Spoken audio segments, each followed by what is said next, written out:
Okay, you're looking at the length of this video right now and you're like, what? I could explain hierarchy to you in literally 5 minutes, but no, I tried that, I recorded that video, and I threw it in the trash, and we're doing this. Hierarchy is a word that gets thrown around a lot in sociopolitical spaces, philosophical spaces, interpersonal relationship spaces. We're all familiar with the concept of hierarchy to some extent, and it is like at the core of anarchist ideology and praxis. And I personally think that a robust and comprehensive understanding of hierarchy is super duper important and valuable regardless of which of those fields of discourse you participate in, if any, or like whether or not you're an anarchist or non-monogamous or whatever, because of the way that hierarchy so deeply affects all of our lives. And I think part of the reason that there is this honestly endless back and forth about hierarchy, what it is, what it means, where it's present, how much of it is okay or like good even, is that despite the differences in context, these conversations are all essentially referencing the same phenomena. We're gesturing towards the same thing, but we've torn it apart. We've compartmentalized hierarchy into different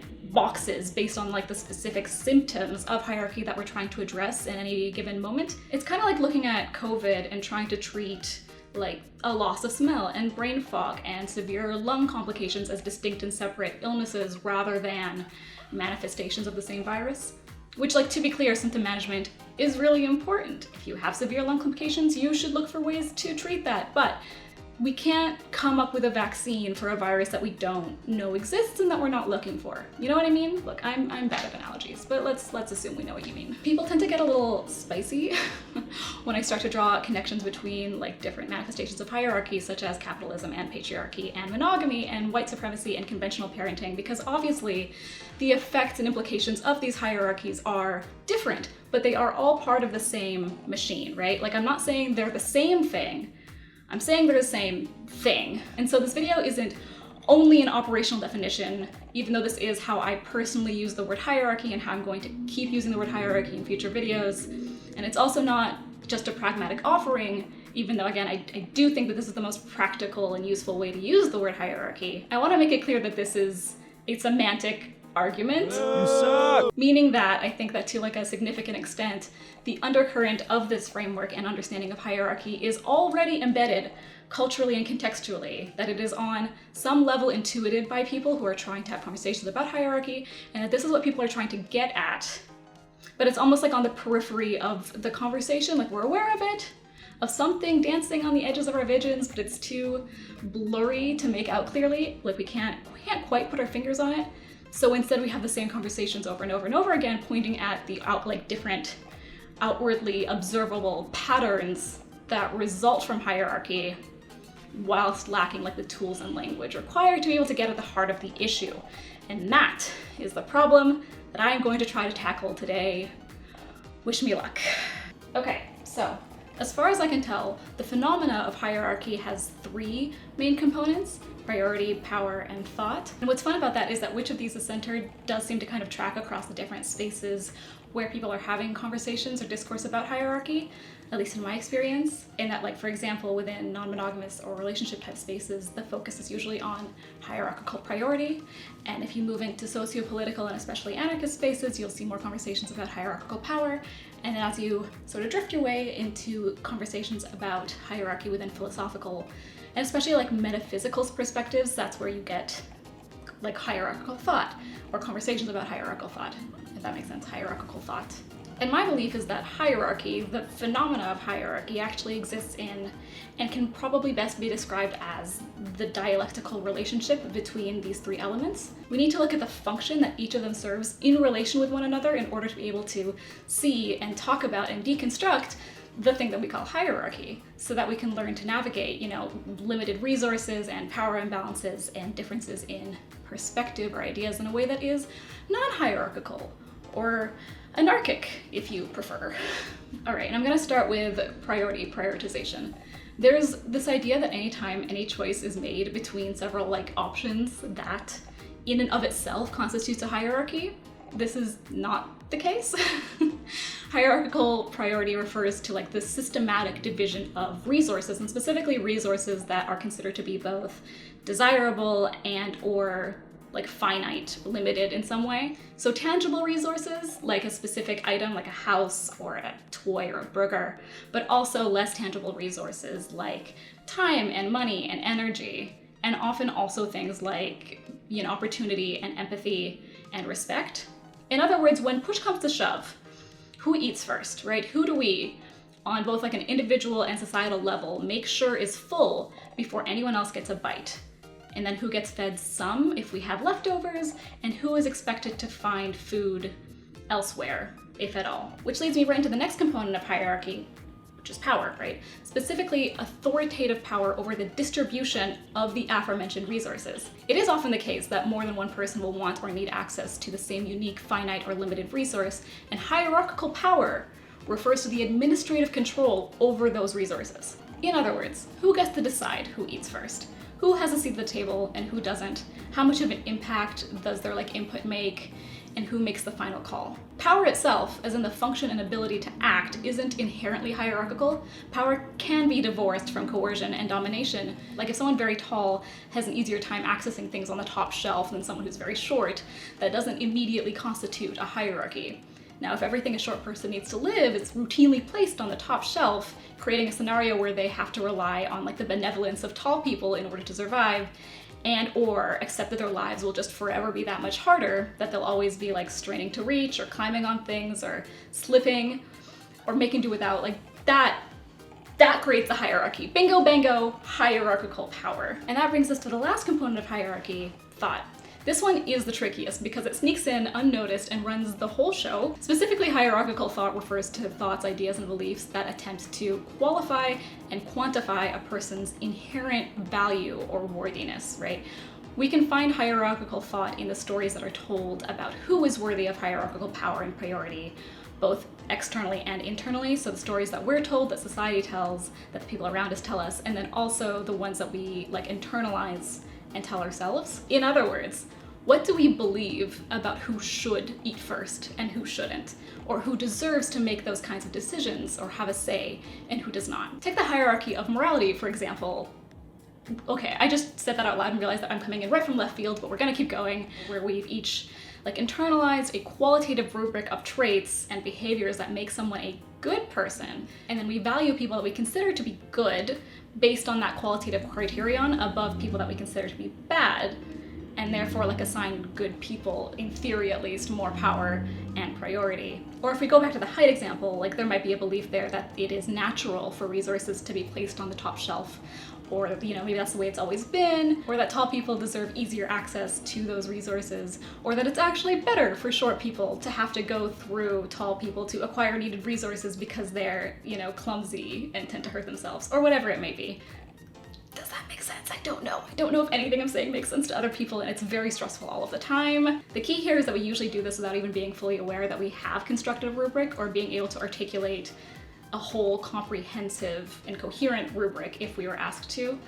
You just have an impression of whether or not someone's a good person based on your experiences, and whether or not any particular trait is defined as good or bad to you is going to be dependent on context, right? Even the most stringent pacifist is going to agree that accidentally harming someone in self-defense doesn't make you a bad person, usually.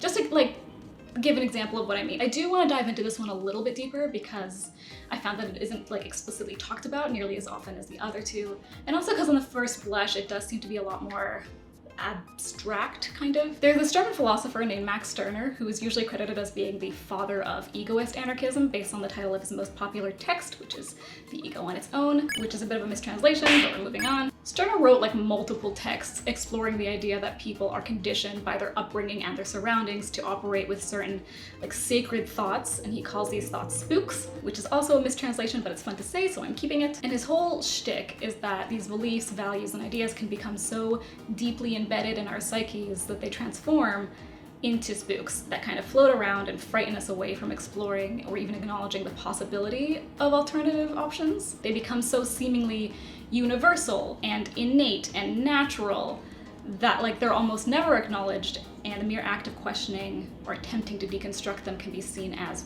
radical or even blasphemous. So Stirner questioned not only the authority of the church to determine morality, but he would also question the very basis of morality itself. and whether holding one another to any set or rubric of externally imposed moral actions or behaviors was actually reasonable or beneficial to us in any way. The idea is that these spooks basically function as like a set of blinders that prevent us from being able to act in ways that fully serve us, and that by peeling them back one layer at a time, becoming less and less spooked, people become more free to reconstruct the realities in ways that allow them to focus on like really thriving rather than just surviving. Another example of Stirner's metaphysical critique would be questioning, not only the patriarchy, the benefit of the patriarchy as in like the systems that empower men at the expense of women, but also questioning whether using a construct like gender as a way to categorize people is beneficial in the first place. Like if we put patriarchy here in the center of our little hierarchy Triforce thing, we can pretty easily pinpoint like historical differences in access to power and prioritization amongst men and women, and some of the ways that those differences have systemically altered the way that people are able to move through society today. But if we also stop to consider the hierarchical thought or rubric here, the idea that there are defined qualitative traits that can be designated masculine and other different qualitative traits that are designated feminine, and that masculinity is quantifiably more valuable, more deserving of hierarchical power and priority than femininity, we can see just how damaging that can be for anyone who exhibits or possesses traits from both of those socially constructed categories, which is very literally every single person, right? Like my understanding of what it is to be a woman is going to be very different based on my experiences than your understanding of what makes someone a woman. Is going to be very different from what someone who lives 50 years from now is going to understand as a woman. It's going to be very different from what someone in a different region geographically is going to understand as a woman. Do you know what I mean? Like it's going to be a different rubric every single time it's produced, and therefore no one can fit into that definition. Like I know that hearing everything as a construct all of the time is super annoying, but it is also true. Like it's also very true. And I don't want to pretend like social constructs or metaphysics as a whole can be attributed, to this one dead white man. So here's a creator on TikTok that honestly summed this up so much better than I ever could in such a beautiful and brief and non-rambly way. Here you go. I'm hoping that this will help. When I started to realize that all this shit is made up, it literally shifted my perspective on everything: money, time, gender, race, everything. And like, look, actually, let's even specifically talk about things like beauty, money, working, productivity. All of these cultural values are made up, but the issue is, whose imagination are we living in? And that is why colonialism is so dangerous, because we are living within the imagination of white colonial men who decided what it means to be beautiful, what it means to be worthy, what it means to be productive. Why is productivity even a value that we have? Who does that benefit? When you realize that everything is made up, it shifts your whole worldview. Look what they did with daylight savings. Time is made up. Weekends, weekdays. What the fuck? We're on a fucking floating rock. What the fuck are we doing? And the issue is, the marginalized people who have the radical imagination never actually have the power to make that imagination come true. And that is why liberation movements are so important. Okay, the end. So we can kind of see how those three components of hierarchy do interact with one another and feed one another in a sort of ecosystem, right? Like people who have been given historical access to hierarchical prioritization do tend to accumulate more resources, which then leads over time to an accumulation of hierarchical power over those resources. And people who have hierarchical power are then incentivized to maintain those systems of power and prioritization and are able to directly influence mainstream hierarchical thought, which we then internalize and see reflected in the way our own actions and beliefs interact with power and prioritization. And then these thoughts reproduce and cultivate and legitimize the material conditions required for these hierarchical structures to survive and thrive forever and ever. Amen. And this is all compounded and laced with all sorts of complexity when looking at the way that different manifestations of hierarchy interact with one another, and the way that those intersections of those manifestations, continually creates unique perspectives, dynamics, and situations. We can also use this understanding to potentially start looking critically at how we might be able to notice and point out and navigate differences in access to power and resources and perspective in a way that deconstructs hierarchy rather than reinforces it.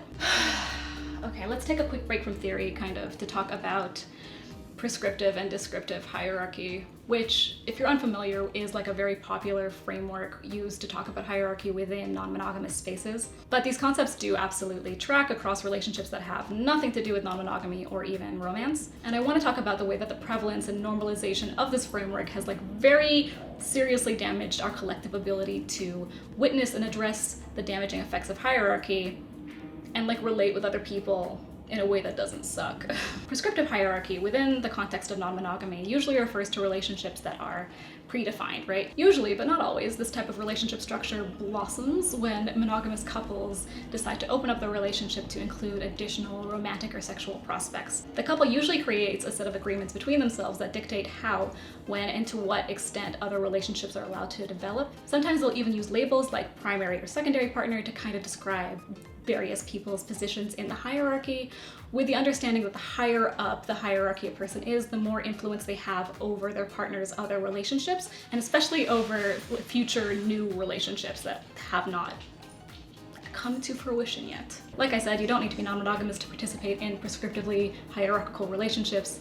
If you've ever had a relationship with someone who's able to dictate to you how or with whom you are able to spend your time and energy, which friends you're allowed to see, when you get to see them, and so on, that's a prescriptive hierarchy. And these relationships also aren't limited to ones that are romantic or familiar in nature, right? If you've ever had a boss that scheduled you to work on days that you had told them you were unavailable, and then you had to shuffle your plans around to accommodate them because otherwise you'd be super fired and or like super homeless, that's also a prescriptive hierarchy, right? While hierarchical prioritization of resources is absolutely a key component of prescriptive hierarchy, its defining characteristic is the allocation of hierarchical power.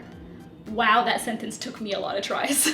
Descriptive hierarchy, on the other hand, again, within the world of non-monogamy, attempts to bypass power to focus on prioritization. So rather than a couple designing the ways in which other relationships are able to develop ahead of time, the idea is to simply describe the ways that relationships may be limited based on the environment and circumstances that they take place in, such as prior commitments. For example, rather than labeling a partner as primary, a person might instead opt to call an especially close or enmeshed partner their anchor partner to describe the kind of relationship that they have, or call like a live-in partner their nesting partner to imply the kind of built-in allocation of resources that such a relationship would demand, conventionally, like time and money. Descriptive hierarchy also absolutely isn't limited to non-monogamous or romantic relationships. For example, if we go back to the employment example, this dynamic might show up if you're working a job where no one is asking you to work overtime or on your days off, but you are usually given more work to finish than you can reasonably complete within negotiated hours. And so you choose to regularly stay overtime and cancel plans to finish or to go above and beyond, because leaving on time would just mean that your work would pile up and it would cause you to miss deadlines and upset your coworkers, maybe damage your chances of promotion, or otherwise make your life harder. And also probably eventually you'd get fired. That's a descriptive hierarchy. It's not explicit, it's just expected. Importantly, the notion of descriptive hierarchy preys on the fallacy that hierarchy is a natural, inevitable, and innate consequence of acknowledging the reality of finite resources and the differences amongst people and their lives and our varying social relations with them. Which is a very effective fallacy because on its face it does seem so reasonable. But the problem with this approach or framing of hierarchy is that it leads to people being just as disempowered, if not more, but in a way that's wrapped up in much prettier, socially acceptable, and much more insidious packaging, right? This is where we get folks saying things like, we shouldn't treat hierarchy like it's a bad thing, or honestly, I prefer when people are upfront about their hierarchy, which is a sentiment that I totally empathize with, even though I fervently disagree. It makes perfect sense that people would want to walk into situations with their eyes wide open, so that they can manage their expectations, maybe negotiate within the relationship to some degree, find ways to adjust the situation in order to accommodate their needs. So you have the option to negotiate certain needs within the dynamic, or to leave, or to outsource certain other needs, whatever it may be. However, the point of adequately describing a hierarchy is to be able to effectively deconstruct it, right? You need to be able to see it to deconstruct it. The problem with descriptive hierarchy isn't in the act of describing the material conditions that manifest a hierarchy. It's using that description as a justification to maintain or reinforce that hierarchy, right? The difference between an explanation and an excuse is whether or not that's where the conversation ends. Like, is it a conversation about this is the way things are, the end? Or is it a conversation that is, this is the way things are, what can we do about it? Like, there is some difference between a person who does not care or like even blatantly refuses to hire marginalized individuals into management positions, and a person who expresses a desire for diversity and is familiar with and maybe even able to describe the systems of oppression that impede marginalized individuals from entering or thriving within those positions, whilst doing nothing to mitigate those variables. But that difference isn't nearly as meaningful or impactful as they make it out to be. Of course, deconstructing hierarchy is not about flattening the human experience or ignoring the unique traits or circumstances amongst individuals.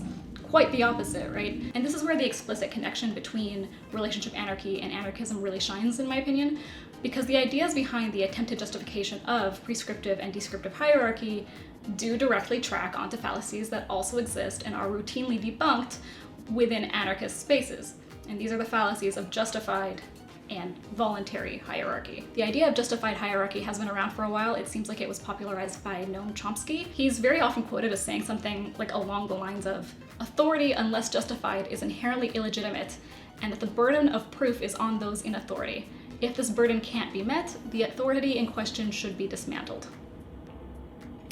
I couldn't find the source for that exact quote, but I did find this one from an interview he did in 1995, so now you get two quotes. I think it only makes sense to seek out and identify structures of authority, hierarchy, and domination in every aspect of life, and to challenge them. Unless a justification for them can be given, they are illegitimate and should be dismantled to increase the scope of human freedom. So what is he saying? Basically, justified hierarchy refers to a hierarchy that we've deemed acceptable or even beneficial societally, or as individuals, right? The idea is that since across various contexts, some people are going to be more skilled or knowledgeable or ethical than others, that they should be able to justify needing a measure of authority over the other people, over those who aren't, in order to enforce or sustain the positive impacts of their care or guidance or expertise. Which is a sentiment that, again, seems super reasonable from the standpoint of like vertical organization that we've become so accustomed to, wherein the way to remove or mitigate or minimalize the harmful effects of an unjustified or bad hierarchy is to replace them with hierarchies that are, beneficial or justified or good. We are very, very used to ideas and methodologies that aim to topple hierarchies rather than dismantle them, right? Like, we just want to put a new person on top is the thing that we're used to doing. But, how do we figure out whether or not an instance of hierarchy is justified? And if we say that a justification must be given, like, to whom? Who is it given to? Who gets to decide? Trick question, it doesn't matter, because at the end of the day, allocation of hierarchical power is under the administrative control of people who already have it, and who therefore, at least believe that they have every incentive to maintain and justify that power. No one thinks of themselves as controlling or exploitative or harmful or self-sabotaging, especially when viewing hierarchy through a single lens or component or whatever it may be, right? Any hierarchy is justifiable, and in fact already justified in the minds of people who are enforcing and participating in that hierarchy. And if you're thinking, well, okay, but if everyone participating in the hierarchy, including the people being subjected to it or who are lower in the hierarchical structure, are agreeing to it, are giving their permission, then what's the problem? You have landed on the fallacy of voluntary hierarchy. Voluntary hierarchy refers to hierarchy that is predicated on and justified by negotiation. The idea is that if a person understands and chooses to opt into a hierarchy, then it's all good, right? Respecting autonomy requires that people have the freedom to make their own decisions, even when you don't agree with them. Yes? And yes, but not within a vacuum, free of any understanding of the contextual variables that might coerce people into making choices that might harm themselves or others, such as the perceived and material potential for punitive consequences that might, come from making certain choices, and especially from making them from a position of having less access to power and resources. Voluntary hierarchy is essentially like colorblind hierarchy. Like, it is very much giving, I'm not hierarchical or my hierarchy isn't bad, because I treat everyone the same and I don't care about people's different circumstances or how much access they do or don't have to various, resources and power and all of that, and assume that they're going to have the exact same capacity to show up to a negotiation and advocate for themselves, which is ironically like exactly what flattening the human experience looks like. And like, if the negotiating is happening in a way that like everyone involved has guaranteed access to all of the resources that they need, regardless of the outcome, where it's like truly a collaborative conversation of logistics amongst equals, then that doesn't result in a voluntary hierarchy, right? It results in anarchy. That's what anarchy is. And intentionally and explicitly working towards the conditions required to make that possible, partly by acknowledging and navigating, you know, existing differences in access to power and resources when negotiating. That isn't descriptive hierarchy. It's anarchism. That's the thing anarchism is. Direct action within our communities and social relations that seek to unify our means and ends by valuing individual autonomy through means of horizontal organization, free association, mutual aid, consensus decision-making, and etc., and so on, so on. Like, these are some of the guiding principles and applications of anarchism, right? Can you tell I'm tired? I'm kind of tired. And I know I just rattled off a bunch of terms that you may or may not be familiar with. I will be making content about most of them, sort of diving into what they are and how you can apply them, especially within your interpersonal relationships, but also the rest of everything. Which is, you know, if you're new here, that's what we do here. And you are new here probably, right? Like, the objective isn't to go from being governed by these systems of hierarchical power, priority, and thought to becoming ungoverned by them. The objective is to become ungovernable. It's not freedom from coercive force, you know, simply by acquiring the means to overpower that force. It's freedom from coercive force by cultivating the conditions which ensure that everyone's needs are readily discerned by the individual and met by their communities. There's no reason to participate in systems or relationships of coercive power and domination in order to have your needs met if your needs are already being met. If your needs being met is like a guaranteed part of life. And that there is the kicker, right? People who opt into hierarchies, either consciously or unconsciously, are doing so from within a system that conditions us to believe that there is no alternative, to believe that as long as we are careful or aware or intentional about it, we might even be able to, you know, reap some benefit or reward from participating in these hierarchies. We talk all the time about the ways that various hierarchies disempower people who have access to less prioritization and power. We don't talk nearly as often or as like comprehensively about the ways that hierarchy disempowers people who have access to more. And of course, the harmful impact isn't nearly as apparent or severe, but it is very, very there. It's very much present. I don't want to get into it too much here in this video, but this is what bothers me about the way that we usually talk about and conceptualize like privilege and allyship. The reality is that it's like, if you're at the very, very top of all of the hierarchies, you've won intersectionality, then you get punched in the face like once a day. And if you're at the very, very bottom, you get punched in the face 100 times a day. And then when someone comes along and they're like, hey, what if being punched in the face wasn't a regular part of life, like at all? Like, why are we doing that? People think that they're being tricked into more punches. They're like, yeah, that sounds fake. Someone needs to be punched in the face 100 times a day in order for society to function, and like, fuck you very much if you think it's gonna be me. But privilege isn't a boon or a bonus or a net positive in any way, right? It's a shield, and it's an opaque one at that, right? You get pummeled by these systems of oppression a little less in exchange for having to stretch really, really far, make a very like concerted effort in order to be able to peer around the edge of that barrier to see where all the ammunition is actually coming from. A person with privilege isn't an ally, charitably assisting marginalized people with a problem that has nothing to do with them at like great personal expense.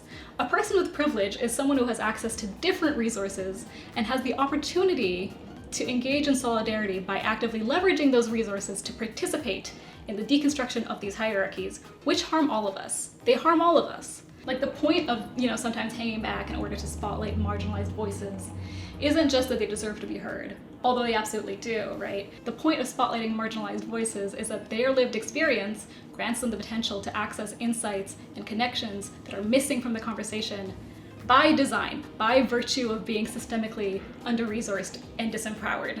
Having access to those insights is beneficial to everyone. Those insights are missing. We are all being exploited and objectified by hierarchy, just in different ways. And by legitimizing the inevitability of various hierarchies, you are reinforcing to yourself and everyone around you the need to stay on top in order to be safe.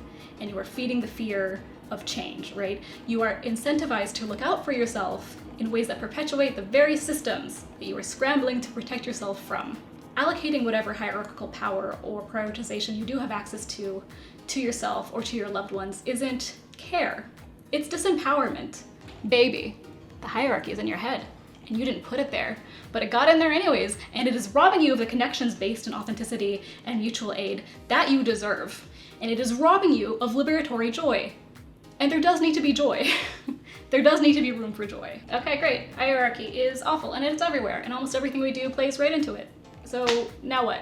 How can we be aware of the scope of a problem like hierarchy and then harness that understanding to cultivate more liberatory joy rather than, falling into the trap of doomer-esque despair, right? Because once you see it, you can't really unsee it, and that can be really heartbreaking and overwhelming and feel like it's just too big of a problem for you as an individual to do anything about. And every layer of marginalization compounds to make that feeling of defeated helplessness like heavier and heavier and heavier and heavier, which is again like hella reinforced every time you look at hierarchy only through the lenses of power and priority, which are, I don't know, the more common ones in my experience, I guess. But I guess it could also be made worse if you're only looking at it through hierarchical thought. But because of the interconnected nature of the three components of hierarchy, because hierarchy is a dialectic ecosystem, we do have the opportunity to work on deconstructing hierarchy, some of the hierarchy in our lives, through thought. Because we are transformed by the systems that we participate in the world around us, the goal cannot be to avoid hierarchy, right? Rather, the goal has to be to become people who have the capacity and desire to navigate hierarchy by rooting it out and deconstructing it in everything that we do. By working to understand and deconstruct the hierarchical thoughts within ourselves, we do inevitably change the ways that we act and act in ways that help to deconstruct hierarchical systems of power and priority within our communities, within the people that we interact with, which then makes it easier for our community to deconstruct their own hierarchical thoughts, which then gives us more freedom to deconstruct hierarchical systems of power and priority, and so on and so forth. I do want to be very careful here because I feel like this can be pretty easily misinterpreted as me saying that your material conditions don't matter. Just do better. Just think your ways out of systemic problems. It's fine. Just get good. That is not at all what I'm saying, right? People only have access to what they have access to. What I am saying is that there is more to our material conditions than the variables that have consistently been presented to us. And that part of being unable to consider those other variables is the fact that they've been systematically hidden from view. On purpose. Because if they were visible, if they were systematically addressed, then we might actually be able to initiate a meaningful change in our reality and in the world that we live in, and we can't have that. I am saying that the effect of hierarchical thought is so thoroughly masked is not an accident or a fluke, but rather a function of hierarchy working exactly as intended. The dichotomy between idealism and materialism is a false one, right? Our material conditions influence our thoughts, our beliefs, and our values, which then influence our material conditions, which then influence our thoughts. You see how it's all a circle. Unfortunately, I can't tell you what those variables are. I'd love to, but I can't, because they are going to be absolutely unique based on your individual context. If you've ever been given well-intentioned but bad advice, or if you've ever given someone really good advice and then had to watch them ignore it, this is why. There are always going to be contexts and variables and lived experiences that require the modification of a tool or its application in order to be relevant and or useful to any given person. And again, because we're so used to seeking direction from other people, we can sometimes have a really hard time translating information, tools, language, and all of that into something that's genuinely beneficial to us. We're just not that practiced at it, and that is okay, because practice makes progress.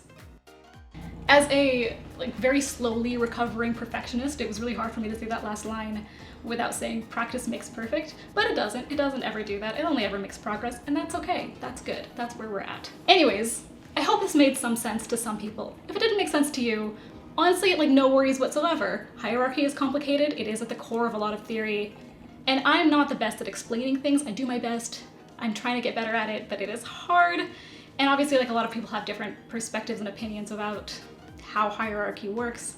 I'd really like to offer up more examples and hypotheticals in ways that isn't a step-by-step guide or a 5 ways to deconstruct hierarchy within your relationships today. Instead, I'd like to spark some curiosity about the ways that people might be able to start uncovering those hierarchical thoughts and dismantle those patterns, but not in this video. I'm sorry. I have another like theory-driven deep dive coming down the pipeline, and I wish I could say it will be uploaded soon, but nope. I do know what I want to say, but I still have to write it and record it and edit it. So it's probably not gonna be up for a while, but I'm not going to disappear. My plan is to upload like shorter, unscripted videos, kind of like the first two that are on this channel. If you have any specific questions about this video or about anything else, or if you have topics that you'd like me to cover or talk about, I'd love for you to leave them in the comments below. And maybe I'll dedicate like one of those smaller, more off-the-cuff videos to it. I am not under any impression that this video is going to prevent people from arguing about the definition or acceptability of hierarchy anytime in the future. But I do think that I'm onto something with this sort of Triforce, three-pronged approach or framework, and I'm hoping that if you've made it this far that you know you found some value in it, and if you found some value in it, like, subscribe, share, tell your friends on social media. My dog is shaking. And if you have not found any value in it, you can also leave me a comment below, and we can begin the cycle of endless argumentation anew. Bye! Also, notice that the sun is still up, and I have lighting. What do we think? Do we like the upgrade in production value? No? Just me being excited by myself? That's okay too. That's okay too. Okay, actually bye, it's time.